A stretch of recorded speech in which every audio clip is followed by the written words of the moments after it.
Gig వర్కర్ల బిల్లును assembly ఆమోదించింది. గిగ్ వర్కర్ల హక్కులు, జీవనోపాధి కాపాడే ఉద్దేశంతో బిల్లు తెచ్చామన్నారు మంత్రి వివేక్. గిగ్ వర్కర్స్ కు ప్రత్యేక సంక్షేమ బోర్డు ఏర్పాటు చేస్తామని చెప్పారు. బిల్లును అన్ని పార్టీలు స్వాగతించాయి. అసంఘటిత కార్మికులను కూడా ఇందులోకి తేవాలని సిపిఐ డిమాండ్ చేసింది.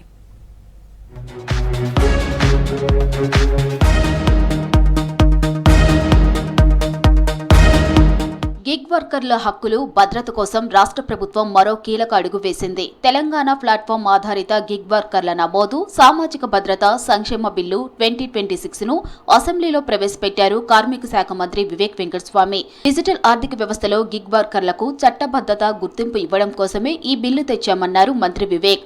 వర్కర్ల హక్కులు, జీవనోపాధిని కాపాడే విధంగా నిబంధనలు రూపొందించామని చెప్పారు. గిగ్ వర్కర్స్ బిల్ ఏదైతే తీసుకొస్తున్నామో దీని ద్వారా వర్కర్స్కి ఈ సుమారు 4 లక్షల వర్కర్స్ ఉన్నారు తెలంగాణలో గిగ్ వర్కర్స్. వీళ్ళందరికీ కూడా భద్రత కల్పించడంతో వారు టైం లిమిట్స్ ఏదైతే అగ్రిగేటర్స్ పెడుతున్నారో దీనివల్ల చాలామందికి యాక్సిడెంట్స్ అవుతున్నాయి. వారికి సోషల్ సెక్యూరిటీ లేదు. వారికి నచ్చజెప్పి వాళ్ళతో మాట్లాడి ఈ ప్రొవిజన్స్ అన్నీ కూడా ఈ కొత్త బిల్లో మేము పెట్టడం జరిగింది. ఈ బిల్లులో భాగంగా ప్లాట్ఫామ్ సంస్థలు క్రమం తప్పకుండా వివరాలు సమర్పించాల్సి ఉంటుందన్నారు మంత్రి వివేక్. ప్రతి 3 నెలలకు ఎలక్ట్రానిక్ రిటర్న్స్ ఇవ్వాలని నిబంధన పెట్టామన్నారు. రూల్స్ పాటించకపోతే జరిమానా విధిస్తామన్నారు. మొదటి తప్పిదానికి 50,000, రెండోసారి 1,00,000, మూడోసారి తప్పిదానికి 1,50,000 జరిమానా ఉంటుందన్నారు. గిగ్ వర్కర్ల కోసం ప్రత్యేక సంక్షేమ బోర్డు ఏర్పాటు చేసి వర్కర్కు యూనిక్ ఐడి ఇస్తామన్నారు. గిగ్ వర్కర్స్ అందరికీ కూడా వీళ్ళు గవర్నమెంట్ తో రిజిస్ట్రేషన్ చేసుకునేది అవసరం ఉంది. ఈ రిజిస్ట్రేషన్ చేసుకున్న తర్వాత వీళ్ళకు ఒక యూనిక్ ఐడి వస్తుంది అధ్యక్ష. ఈ యూనిక్ ఐడి తరఫున అన్ని ప్లాట్ఫామ్స్లో అంటే స్విగ్గీ, జొమాటో అన్ని ప్లాట్ఫామ్స్ ఏదైతే ఉన్నాయో అన్ని చోట్ల కూడా ఒకటే ఐడి వీళ్ళకు ఉంటుంది. గిగ్ వర్కర్ బిల్లు తీసుకురావడం చాలా సంతోషంగా ఉందన్నారు మంత్రి పొన్నం ప్రభాకర్. గిగ్ వర్కర్ల బిల్లు ఏ వ్యవస్థకు వ్యతిరేకం కాదన్నారు. గిగ్ వర్కర్ల జీవనోపాధిని కాపాడుతామన్నారు. రాహుల్ గాంధీ కోరిక మేరకు ఈ చట్టం తీసుకురాబోతున్నామన్నారు పొన్నం. ఇదెవరినో వ్యతిరేకంగా ఎవరికో మద్దతు కాకుండా ఒక చట్టంలో రాత్రి అనక అపరాత్రి అనక వర్షం ఏవి లెక్క వాతావరణ పరిస్థితులు లెక్క చేయకుండా ఇప్పుడు ఉన్నటువంటి హైదరాబాద్ లాంటి నగరాల్లో పెరిగిన ట్రాఫిక్ అనుగుణంగా కూడా వాళ్ళ యొక్క జీవన సరళి లోపల మరి సరి అయిన సమానికి చేరడం వల్ల వాళ్ళకు జరిగేటువంటి ఏ రెమ్యునేషన్ అయితే దొరుకుతూ ఉందో అందులో ప్రమాదాలు కూడా జరుగుతున్నటువంటి సందర్భంగా మరి ఈరోజు మరి చట్టం తేవడం అనేటువంటిది తెలంగాణ నిజంగా కూడా మరి ఒక ముందడుగులో ఉంది. గిగ్ వర్కర్ల బిల్లు అద్భుతమన్నారు సిపిఐ ఎమ్మెల్యే కూనంనేని సాంబశివరావు. రాహుల్ గాంధీ ఆలోచన బాగుందన్నారు. గిగ్ వర్కర్ల సంక్షేమ బోర్డు పెట్టడం సంతోషమని, అనేక మంది అసంఘటిత కార్మికులు కూడా ఉన్నారని, వారి సంక్షేమానికి కూడా ప్రభుత్వం ఆలోచన చేయాలన్నారు కూనంనేని. ముఖ్యంగా గిగ్ వర్కర్స్ ఆలనా పాలన లేనటువంటి వాళ్ళు, దిక్కు మొక్కు లేనటువంటి వాళ్ళు, వాళ్ళ అడ్రస్ కూడా ఎక్కడ ఉంటుందో తెలియదు. ఎవరైనా మార్గ మధ్యంలో యాక్సిడెంట్ అయి మరణించినా సరే, లేకుంటే ఇతర పద్ధతుల్లో వాళ్ళపైన దాడులు జరిగినా ఎవరేంటో కూడా అడ్రస్ తెలీదు. దాన్ని ఇక్కడ అమలు చేయడానికి రాష్ట్ర ప్రభుత్వం తలపెట్టడం చాలా సంతోషం. అనార్గనైజ్డ్ సెక్టార్ కూడా ఈ బిల్లు పరిధిలోకి తీసుకురావాలన్నారు సిర్పూర్ ఎమ్మెల్యే పాల్వాయి హరీష్ బాబు. నీతి ఆయోగ్ లెక్కల ప్రకారం 1 కోటి మంది ఈ సెక్టార్లో పనిచేస్తున్నారని చెప్పారు. వీరి భద్రత ప్రభుత్వ భద్రత అని చెప్పారు. స్టూడెంట్స్ డెలివరీ బాయ్స్ లాగా, స్విగ్గీ డెలివరీ బాయ్స్ లాగా ఇట్లా పార్ట్ టైం డెలివరీ జాబ్స్ చేస్తున్నారు. వీళ్ళని అనార్గనైజ్ సెక్టర్ కింద పెట్టడంతో చాలా వాళ్ళకు రావాల్సిన బెనిఫిట్స్ వస్తలేవు అనేది ప్రైమరీ ఇష్యూ. ఇక్కడ కొంత క్లారిటీ ఈ 2 అంశాల మీద మంత్రి గారు ఇవ్వాలి. గిగ్ బిల్లుకు మద్దతిస్తున్నామన్నారు మలక్పేట ఎమ్మెల్యే అబ్దుల్లా బలాలా. గిగ్ వర్కర్లకు వెల్ఫేర్ ఫండ్ బాగుందన్నారు. కనీస వేతనం కూడా కల్పించాలని సూచించారు.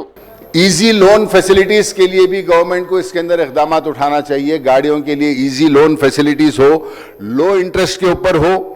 व्हीकल CMI के अंदर भी जो है सो अच्छा लंबा सा टाइम मिले उनको, उसका भी उसको सपोर्ट होना चाहिए.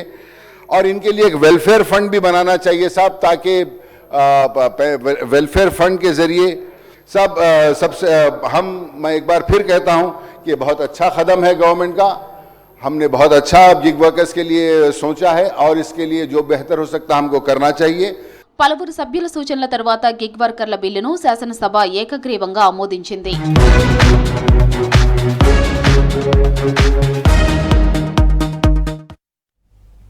అడ్వకేట్స్ ప్రొటెక్షన్ బిల్లును అసెంబ్లీ ఆమోదించింది. గత ప్రభుత్వంలో న్యాయవాదులకు రక్షణ లేకుండా పోయిందని మంత్రి శ్రీధర్ బాబు అన్నారు. న్యాయవాదుల హక్కులను కాపాడుతామన్నారు. వామన్రావు దంపతుల హత్య కేసులో ఇప్పటికీ న్యాయం జరగలేదని చెప్పారు. ఈ చట్టం న్యాయవాదులకు రక్షణ కవచం లాంటిదన్నారు ప్రతిపక్షాలు.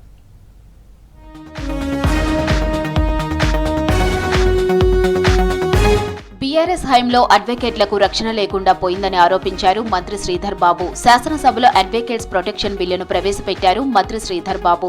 వామనరావు దంపతులను అతి కిరాతకంగా చంపారని, ఇప్పటికీ అరెస్టులు చేయలేదన్నారు.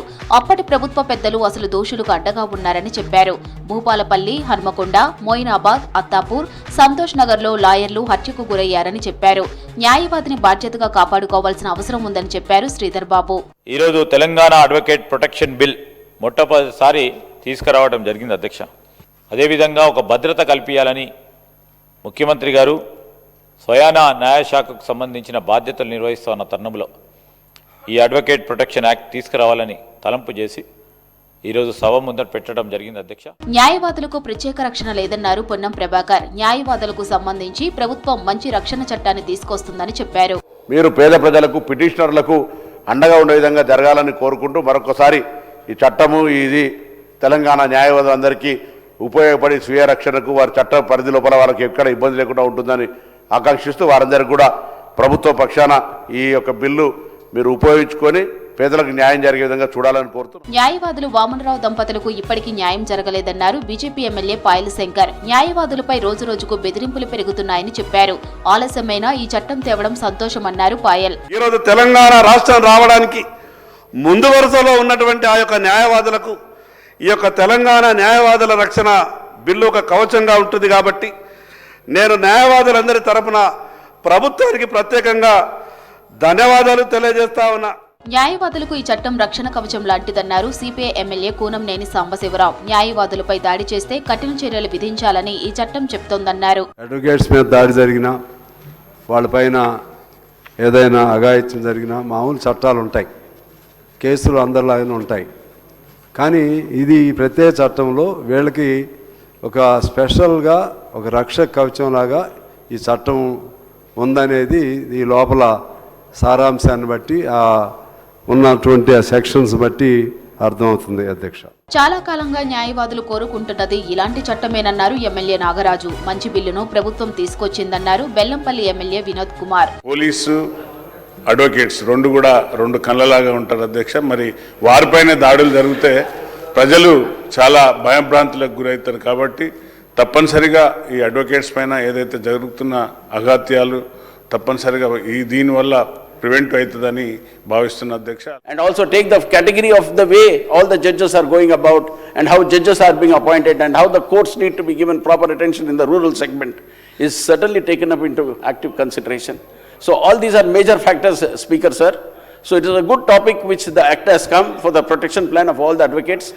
Let's give them the best possible attention and pass this bill without hesitation. సభలో అన్ని పక్షాల సభ్యులు చర్చ తర్వాత అడ్వకేట్ ప్రొటెక్షన్ బిల్ 2026 కు శాసనసభ ఏకగ్రీవంగా ఆమోదం తెలిపింది.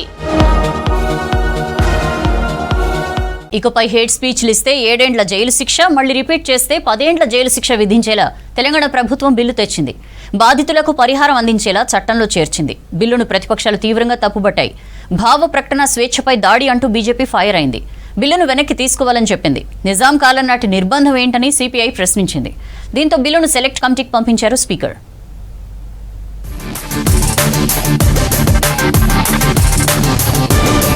శాసనసభలో hate speech and hate crimes bill ప్రవేశపెట్టారు మంత్రి పొన్నం ప్రభాకర్. హేట్ స్పీచ్ ని నాన్ బెయిలబుల్ నేరంగా పరిగణిస్తామన్నారు మంత్రి.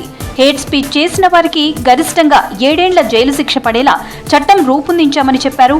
నేరాన్ని రిపీట్ చేస్తే 10 ఏళ్ల వరకు శిక్ష పడుతుందన్నారు. బాధితులకు పరిహారం అందేలా చట్టం తెచ్చామన్నారు మంత్రి పొన్నం. ఆధారం లేని కూడా ఏదో దాని మీద శిక్ష చేయొచ్చు అనే విధంగా మాట్లాడుతూ ఉన్నారు.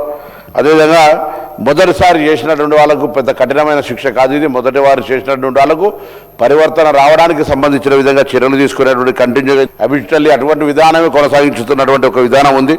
ఆర్టికల్ 19లో కూడా ప్రతి పౌరుడు తన అమూల్యంగా భావించే సమానత్వము భంగం కలిగినప్పుడే, గౌరవంకు భంగం కలిగినప్పుడు మాత్రమే మతము, కులము, జాతి, భాష, లింగభేదము, శత్రుత్వాన్ని అసమ్మతిని లేపినప్పుడు మాత్రమే ఈ యొక్క హక్కును వినియోగించుకొని చట్టం లోపల ఉండేటువంటి అవకాశాన్ని వినియోగించుకొని అనేటువంటి మాట కొరకు ఆలోచన చేస్తున్నారు అధ్యక్ష.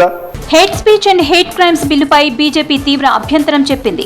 భావ ప్రకటన స్వేచ్ఛకి విఘాతం కలిగిస్తుందన్నారు బీజేఎల్పీ నేత ఏలేటి మహేశ్వర్ రెడ్డి, పాయల్ శంకర్. ఈ బిల్లులో ఏ ఒక్క పేరా సమాజానికి మంచి చేసేలా లేదన్నారు. ఈ బిల్లును ప్రభుత్వం విత్డ్రా చేసుకోవాలని సూచించారు. నేను ఒకటి అడుగుతా ఉన్నాను అధ్యక్ష, బతుకున్న వారి మీదనే భరోసా లేనటువంటి ఈ సమాజంలో చనిపోయిన వ్యక్తుల మీదనో నిజాం పాలకుల మీదనో ఇంకెవరి మీదనో రచినటువంటి రచయితల మీద మాట్లాడినా కూడా ఈరోజు మరి ఇలాంటి కేసులు పెట్టేటువంటి ప్రమాదం ఉన్నటువంటి ఈ సెక్షన్, ఈ బిల్లు మీద మేము వ్యతిరేకిస్తున్నాం అధ్యక్ష. ఈ చట్టం కర్ణాటక రాష్ట్రంలో ఉన్నందువల్ల అక్కడి ప్రజలు తీవ్రమైనటువంటి ఇబ్బందులకు గురవుతూ ఉన్నారు. కాబట్టి ప్రభుత్వం ఉన్నటువంటి చట్టాలనే వాడుకునేటటువంటి ప్రయత్నం చేస్తేనే బాగుంటుంది. కానీ కొత్త చట్టాలు ఇటువంటి చట్టం తీసుకొచ్చి ఈ వాక్ స్వాతంత్రాన్ని కానీ అదేవిధంగా ఈ స్వేచ్ఛని కానీ హరించేటటువంటి అవకాశం ఉంటుంది అధ్యక్ష. నిజాం కాలంలో నిర్బంధాలు ఉండేవని, కేంద్రంతో పాటు రాష్ట్ర ప్రభుత్వం కూడా ఇలాంటివి చేస్తే ఎవరికి చెప్పుకోవాలని ప్రశ్నించారు సిపిఐ ఎమ్మెల్యే కూనంనేని సాంబశివరావు. ఈ వీటిని కంట్రోల్ చేసుకోవడానికి ఉన్న చట్టమే సరిపోతుందనేది నా అభిప్రాయం అధ్యక్ష. ఉన్న చట్టమే సరిపోతుంది. దీనిలో ఈ పాయింట్స్లో కూడా చాలా ఏ పాయింట్ కూడా క్లారిటీ లేదు. తర్వాత అనుమానాలు వచ్చే విధంగా ఉన్నాయి అధ్యక్ష.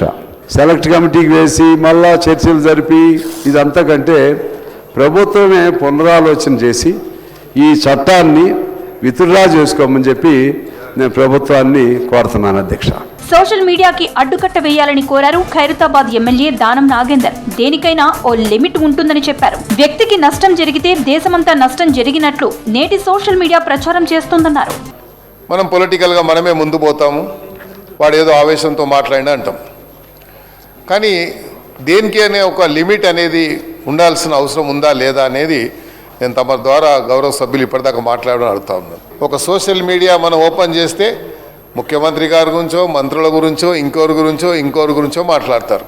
ఒక ఇండివిజువల్, ఒక పర్సన్కు ఒక నష్టం జరిగితే దాన్ని దేశమంతా నష్టం జరిగినంతగా చిత్రీకరించేటువంటి ప్రమాదం ఈరోజు జరుగుతూ ఉంది. సుదీర్ఘ చర్చ తర్వాత సభ్యుల అభిప్రాయాలను తీసుకున్న స్పీకర్ బిల్లును సెలెక్ట్ కమిటీకి పంపుతున్నట్లు ప్రకటించారు. Those who are for the motion, please say yes. Those who are against, please say no. As have it, the motion is carried and the bill is referred to the select committee. Welcome back. ప్రధాని మోదీ పాలనలో Bharat Maoist రహిత దేశంగా మారిందన్నారు కేంద్ర మంత్రి Amit Shah. Naxalism అడ్డాగా ఉన్న బస్తర్ దాదాపు Maoism లేకుండా చేశామన్నారు. మరోవైపు కేంద్రం ప్రకటనను తప్పుబట్టాయి విపక్షాలు. గత ప్రభుత్వాల కృషితోనే నక్సలిజం అంతమయ్యే దశకు చేరిందన్నారు. దీనిలో మోదీ, అమిత్ షా చేసిందేం లేదన్నారు ప్రతిపక్ష ఎంపీలు.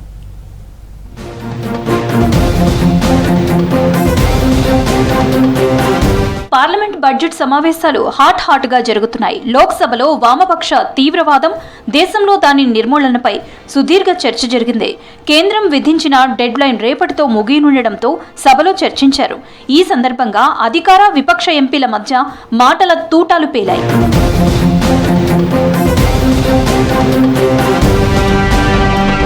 భారత్ని మావోయిస్టు రహిత దేశంగా మార్చడమే మోదీ సర్కార్ లక్ష్యమన్నారు కేంద్ర హోంమంత్రి అమిత్ షా. ఈ లక్ష్య సాధనలో దాదాపు సక్సెస్ అయ్యామని చెప్పారు. ఒకప్పుడు మావోయిస్టుల కంచుకోటగా ఉన్న ఛత్తీస్గఢ్లో నక్సలిజం లేకుండా చేశామన్నారు. బస్తర్లో నక్సలిజం అంతమైందని లోక్సభలో ప్రకటించారు. సమాజంలోని అన్యాయాలకు రాజ్యాంగంలో పరిష్కారాలు ఉన్నాయన్నారు. ఆయుధాలు చేతపట్టడం సరైన మార్గం కాదన్నారు షా. बस्तर से नक्सलवाद लगभग समाप्त हो चुका है. बस्तर के अंदर हर गांव में राशन की दुकान खोलने की मुहिम चली. हर तहसील पंचायत में पीएससी, सीएससी बने, इनके आधार कार्ड बने, राशन कार्ड बने, 5 किलो अनाज मिल रहा है. मैं इतना ही पूछना चाहता हूं, नक्सलवाद की जो लोग यहां पर वकीलात कर रहे थे उनको कि ये 70 से अब तक क्यों नहीं मिला. దేశంలో మావోయిస్టుల ప్రాబల్యం పెరగడానికి గత కాంగ్రెస్ ప్రభుత్వాలే కారణమన్నారు అమిత్ షా. సుదీర్ఘకాలం కాంగ్రెస్ అధికారంలో ఉన్న ఆదివాసీల జీవితాల్లో మార్పు తేలేకపోయారని విమర్శించారు. పేదరికం వల్ల నక్సలిజం విస్తరించలేదని, వామపక్ష తీవ్రవాదమే వారిని పేదరికంలో ఉంచిందని ఆరోపించారు. ఇప్పటి వరకు 30 మంది మావోయిస్టు అగ్రనేతలు ఎన్కౌంటర్ అయ్యారని, బుల్లెట్ కి బుల్లెట్ తోనే సమాధానమిస్తామన్నారు అమిత్ షా. नक्सलवाद का मूल कारण विकास की डिमांड नहीं है, एक आइडियोलॉजी, जिस आइडियोलॉजी को अपने राष्ट्रपति पद का चुनाव जीतने के लिए स्वीकार कर लिया, ये वामपंथी विचारधारा के कारण नक्सलवाद फैला और अब ये नक्सलवाद से मुक्त भारत की रचना भी नरेंद्र मोदी जी के शासन के अंदर ही हो रही है. దేశంలో తామే మావోయిస్టులను అంతం చేసినట్లు బీజేపీ సర్కార్ చెప్తోందన్నారు కోరాపుట్ కాంగ్రెస్ ఎంపీ సప్తగిరి శంకర్. కేంద్ర మంత్రి అమిత్ షాయే స్వయంగా తుపాకీ పట్టుకుని నక్సలైట్లతో పోరాడినట్లు బీజేపీ ఎంపీలు గొప్పలు చెప్తున్నారని ఎద్దేవా చేశారు. నక్సలైట్లతో కాంగ్రెస్ పార్టీ తీవ్రంగా నష్టపోయిందని తెలిపారు సప్తగిరి శంకర్. एंड ये बोलते हैं कि हम नक्सल लोग के साथ मिले हुए, सबसे ज्यादा प्रभावित हमें बताइए, आजादी की लड़ाई में कोई भी भाजपा का बंदा कभी मारा गया? कोई भी नक्सल अटैक में कोई भाजपा का बंदा मारा गया? नहीं मैडम, छत्तीसगढ़ का टॉप प्लेयर पूरा उड़ा दिया गया इस नक्सलवादी के सीट में. మావోయిస్టు ప్రభావిత ప్రాంతాలపై మోదీ సర్కార్ అబద్ధాలు చెప్తోందన్నారు టీఎంసీ ఎంపీ మహువా మొయిత్రా. బస్తర్లో సాధారణ పరిస్థితులు నెలకొన్నాయని కేంద్రం చెప్తోందన్నారు. నిజంగా సాధారణ పరిస్థితులు ఉంటే సైనిక దళాలను ఎందుకు ఉపసంహరించుకోవడం లేదని ప్రశ్నించారు. 2014తో పోల్చితే నిర్బంధం మరింత పెరిగిందని విమర్శించారు Mahua. In truth, the LWE solution has been taken up by the governments right from early 2000s when the UPA brought in Manrega, brought in the Forest Rights Act in 2006, and this kind of legislation for the first time gave tribal rights over land, and integrated action plans also decentralized developments where you had district collectors and local authorities having flexibility to respond to local needs in tribal areas. పశ్చిమాసియా యుద్ధంతో దేశంలో నెలకొన్న సంక్షోభంపై చర్చ జరగకుండా మోదీ సర్కార్ divert politics చేస్తోందన్నారు విపక్ష నేతలు. దీనిలో భాగంగానే ఎన్నో ముఖ్యమైన సమస్యలు ఉన్నప్పటికీ మావోయిజంపై చర్చ తెచ్చారని ఫైర్ అయ్యారు. ప్రజలు బీజేపీ డైవర్ట్ పాలిటిక్స్ గమనిస్తున్నారన్నారు విపక్ష ఎంపీలు.